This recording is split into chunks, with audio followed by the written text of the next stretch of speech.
We got savings to cheer about here at Dublin Nissan. Dublin Nissan has Sentras discounted to as low as $15,985. Call, click, or come see us. Dublin Nissan, the only dealer you will ever need.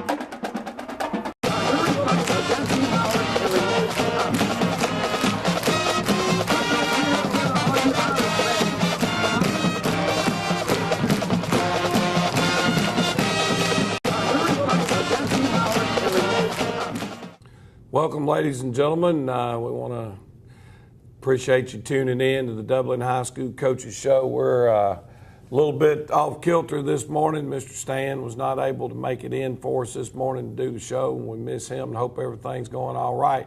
But we got Coach Gary Morton with us. Coach Morton is our special teams coordinator, coaches our centers and guards. And I need somebody help up here to help me get this thing taken care of. And Coach Morton happened to be in the field house, so we were able to grab him. Welcome, Coach. Glad to have you with us this morning. Glad to be here. We, first thing I guess we want to talk about is last week's game with Bleckley County.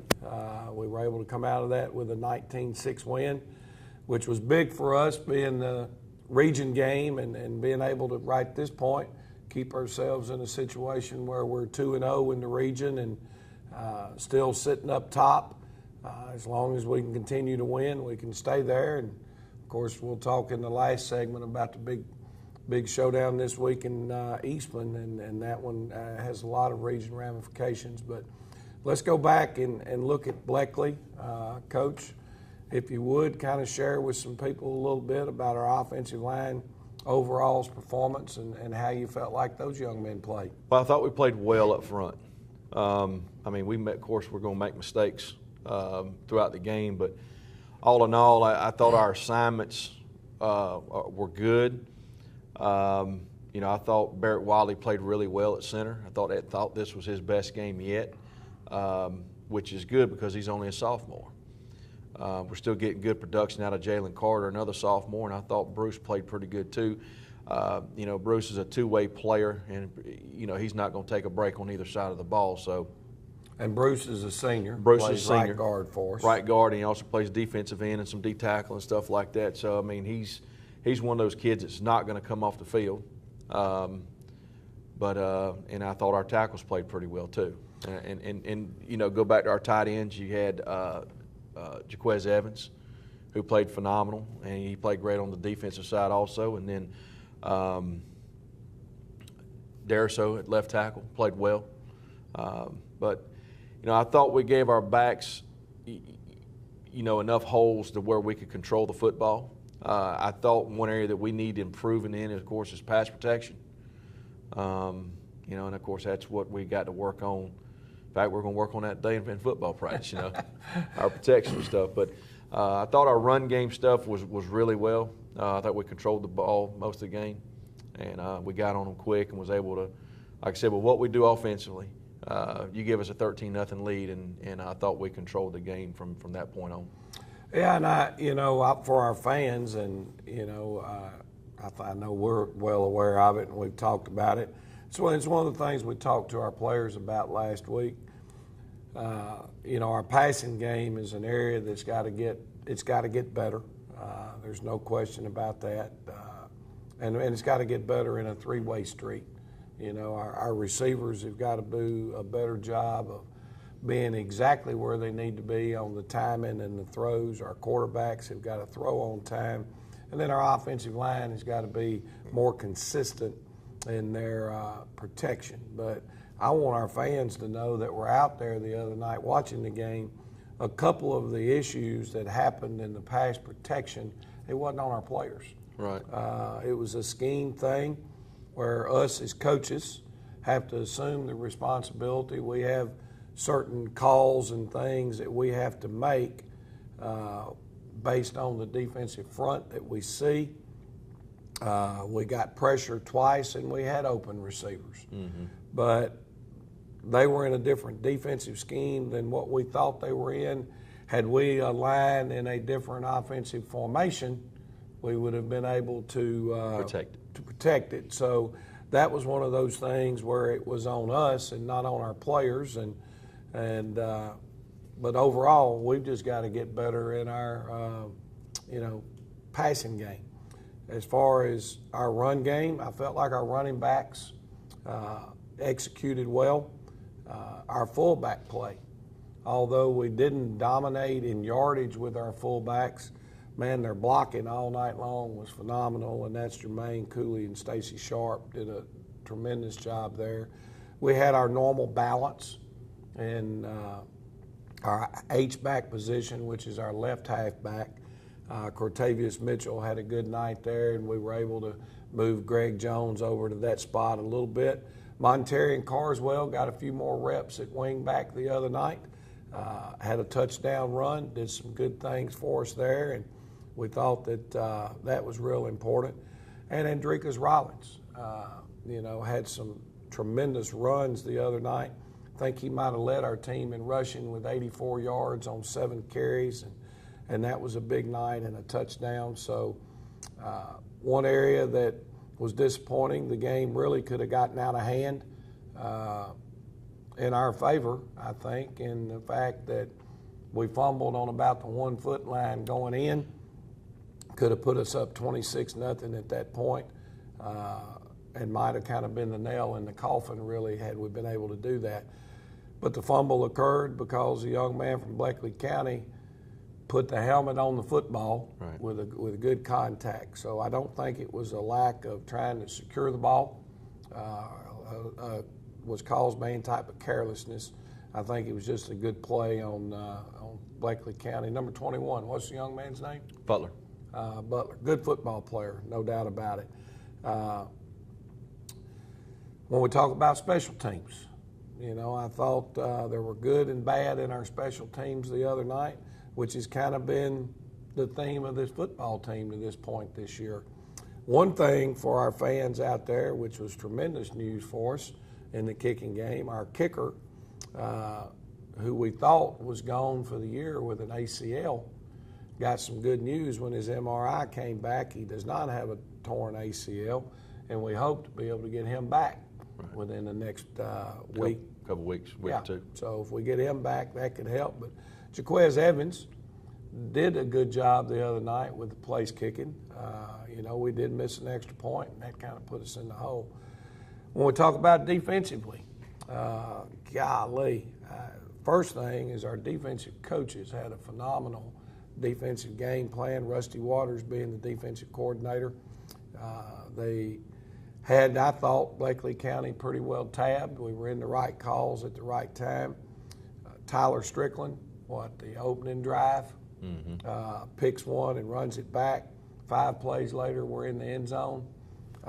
They fumble the football to us on the next series on the first play, and 1 play later, we're in the end zone, so it's 13-0 quick.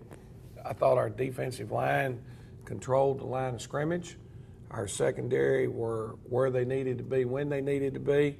And I guess the big play of the game, when it was 19-6, 6 minutes to go, 5 minutes to go, they're driving the ball, got the ball past midfield, and Jaquez Evans, and one of those great defensive calls by Coach Waters. Spy techniques, and he dropped back. We took him out of the defensive line and dropped him off into coverage to only rush 3 and defend with 8. Quarterback threw it right to him, and he made a great play and pretty well put the game away there. So all in all, a tremendous night, good win for the Irish. I wish we'd had a little bit better crowd there the other night. I'm not sure Bleckley County didn't have more people in the stands than maybe we did, but it's a good win for our football team. We're going to take a break. I want you to hang in there and listen to our sponsors, because they're the ones that enable us to come on and give you a report on Dublin Irish football. We come back, we're going to talk about the region and the region standings, and look forward to having you back in just a minute.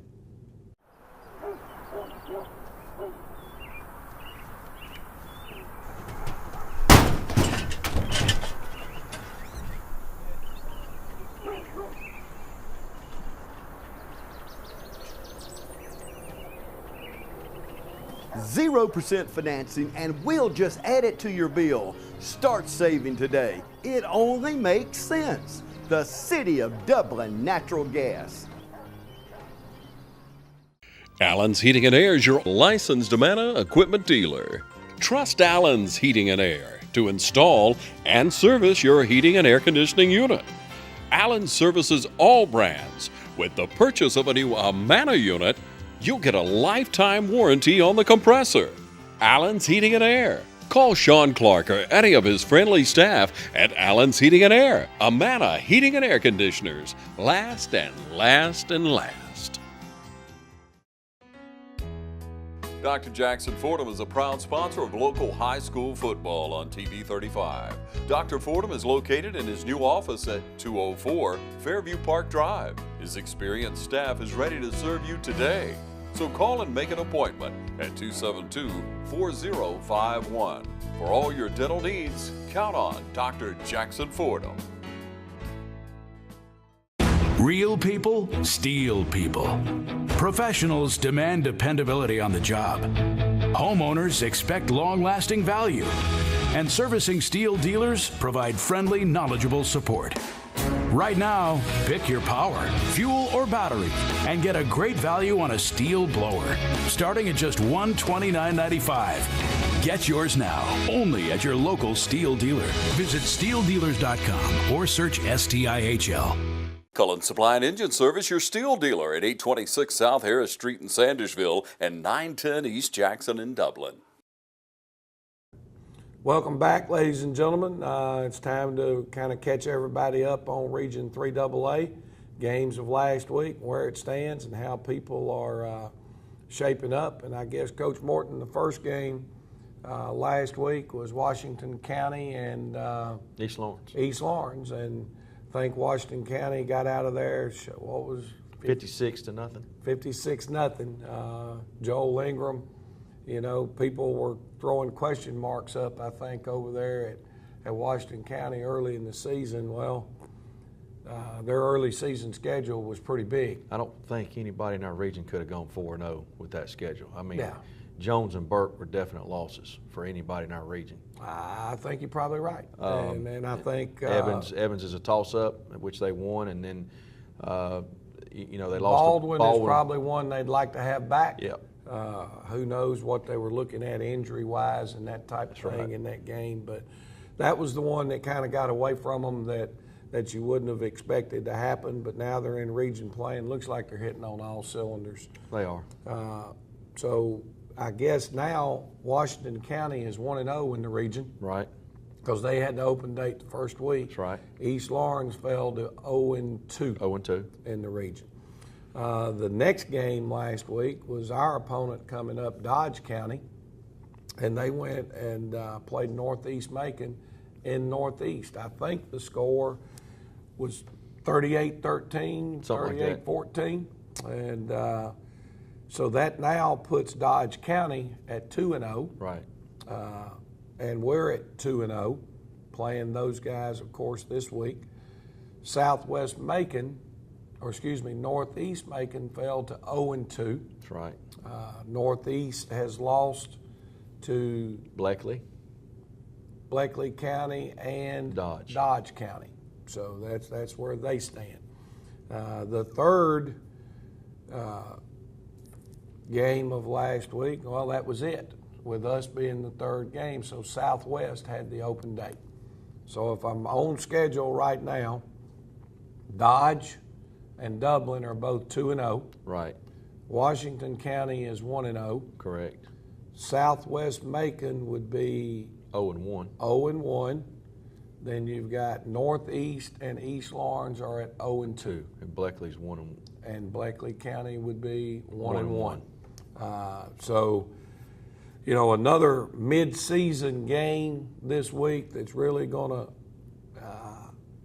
start dropping people, I guess, into really where they are as far as region possibilities, guaranteeing yourself a chance to get in the state playoffs at the end of the year.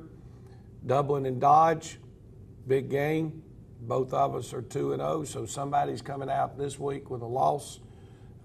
You've got Bleckley and Washington County. I think this one might be a must-win game for Bleckley to, you know, this is a tough one. Bleckley really needs this one to be able to get into the playoffs. It wouldn't eliminate them, but I think this is one that Bleckley's probably going to have Yeah. to be a playoff possibility.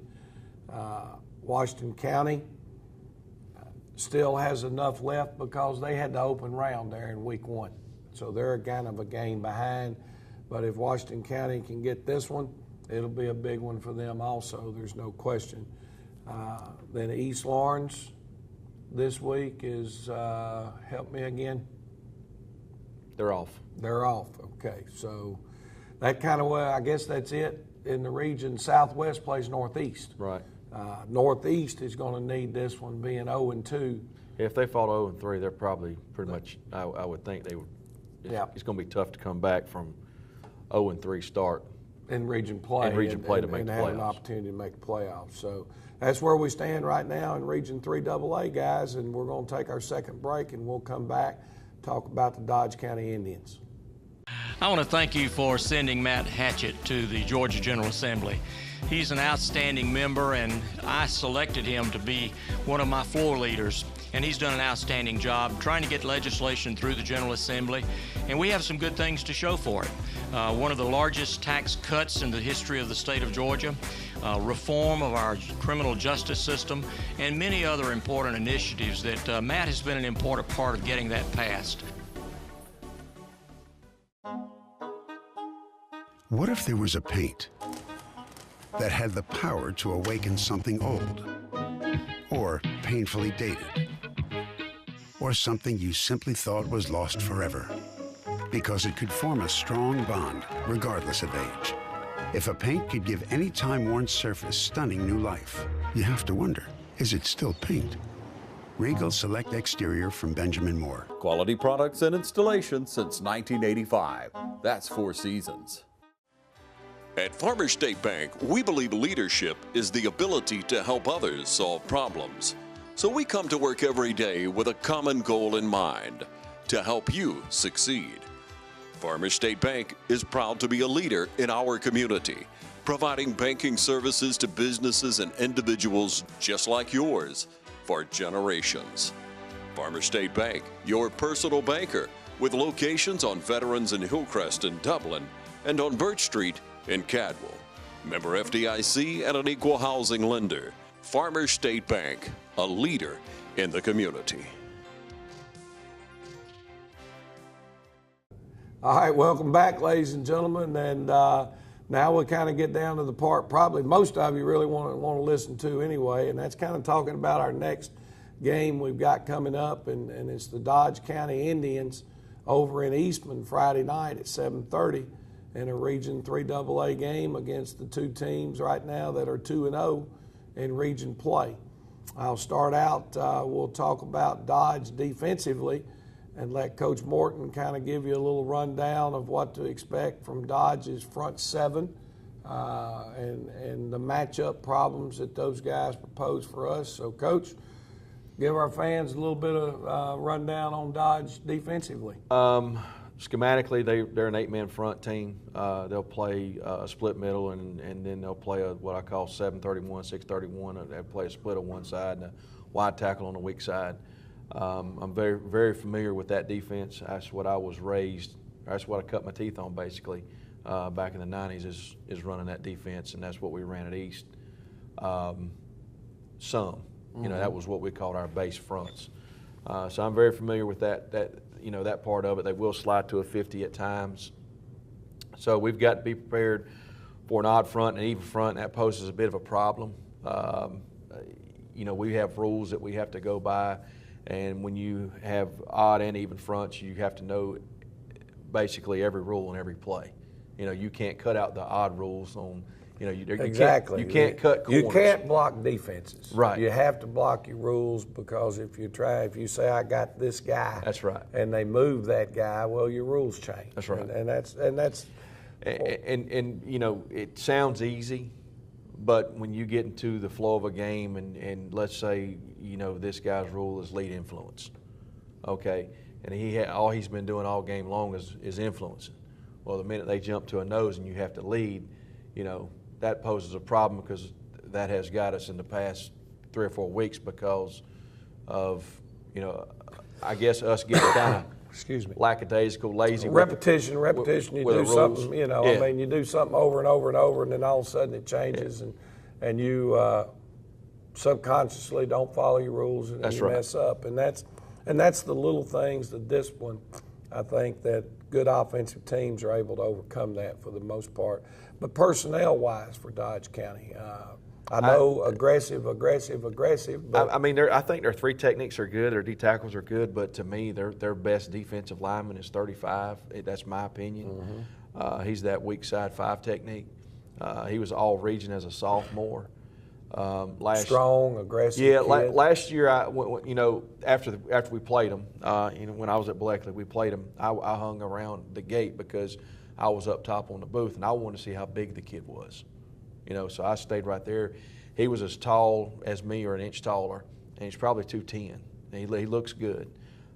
This year, he probably looks like he's 220.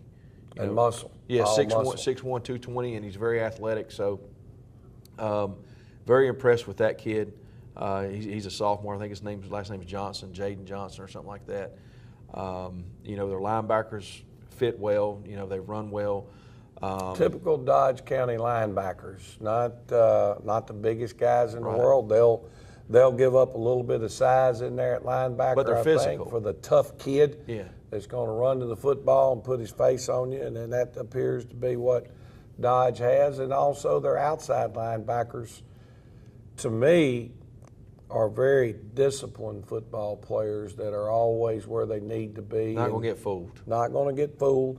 And for Dodge, one of the staples I think they've had for a long time that I can remember is always a very sound, solid free safety that's downhill and going to do a good job. So we know we got our work cut out for us to be able to move the football, and if we're going to have an opportunity to go into Dodge and beat a 6-0 football team that's ranked in the top 10 in the state, we're going to have to block them.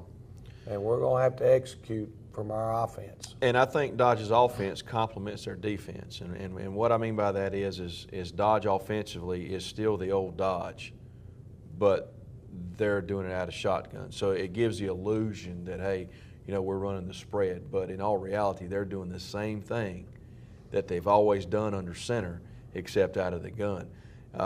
They're in shotgun and they're running the ball 80% of the time, 75, 80% of the time. So it gives the illusion that we're doing something. So that complements our defense. Rex has no problem winning a game 13-10. No, sir. And I think that, that mentality on offense about, well, we're fixing to, grind it out, I think that complements what they do defensively. I think you're right. When I was going into their offense, I think the first thing that jumps out at me when I look at them on the film is when they run out on the field, whichever side of the field their offensive line's right side is, the field is going to tilt that way a little bit. They're huge. Their right tackle is over 300, their right guard is over 300, and their center is over 300. So they're huge on that side. And they like to run behind them, but they don't mind running away from them either. Their left guard and left tackle are both 200 plus, right, and can run and aggressive. Wide receivers, 27, I think, is probably their most go-to wide receiver. Their tight end, they like to get him the ball on the bootleg, on the crossing route. They like to get it to him out in the flat. It's a heck of a football player. He was an all-region player last year. And then their quarterback, number 11, their running back, number 2. I think 11's the one that stirs that drink up. Yeah, I'm with you. He's the one that puts it all together. Everybody else is good, and the quarterback is good too. But he adds an element to where he can throw the football a little bit, and he can dang sure run it. So you have the threat of a kid that can, and when he runs, I mean, he's got the threat of housing it anytime he touches the ball. He's got that much ability. Yeah, both those kids in space are going to win more times than they lose in making the plays in space. And I think the other thing that's probably the most impressive about them offensively is you can tell the quarterback as well as the running back there in the gun have total confidence in their offensive linemen, that wherever the hole is supposed to be, that's where they're headed, and they're hitting it running wide open. So we'll have to tackle well, can't go to sleep in the secondary, and those type things from that end. Now, when we talk about their kicking game, they're returning a first-team all-region kicker that was also, I think, preseason All-State in AA as a kicker. And it's impressed me with his accuracy. Right. You can almost draw a net on a field and ask him when he kicks off to kick it into that net, and he would pretty well have a chance of doing that 55 or 60 yards down the field. Their punting game is good. The area that jumps out to me is because they're so solid offensively and defensively, they're not scared or nervous about taking chances in the kicking game. True. They fake punts, they fake extra points, they not afraid to onside kick on you. A lot of the things that when you have so much confidence in your offense and defense, you're willing to take those gambles in the kicking game, and that's what they do. Now, for our fans out there, I'm not sure which is which because they're both close. Dublin's longest standing rivalries, teams we've played more than anybody else, are Dodge County and Swainsboro. Yeah. And they're right there in the number of times that have played. Dublin and Dodge get together. It's usually a slobber knocker. It's a tough football game. We need the fan support. This right now is to put whichever one wins on top of Region 3 AA here at the mid-season point. And we hope to see you Friday night in Eastman at 7:30 wearing your green and gold and supporting those Irish. Thank you for being here.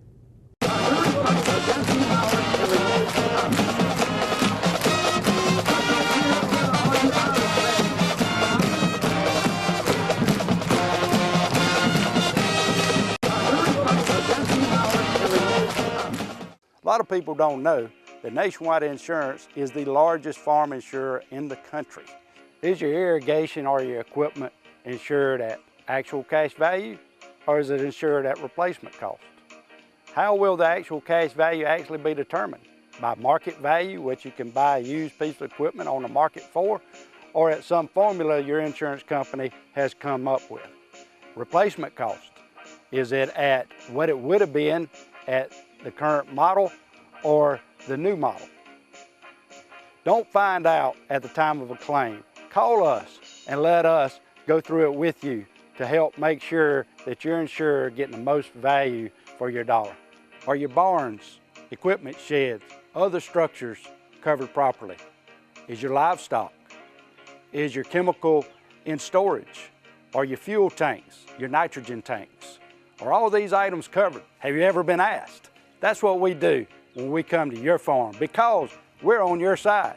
Nationwide and Walker Insurance is on your side.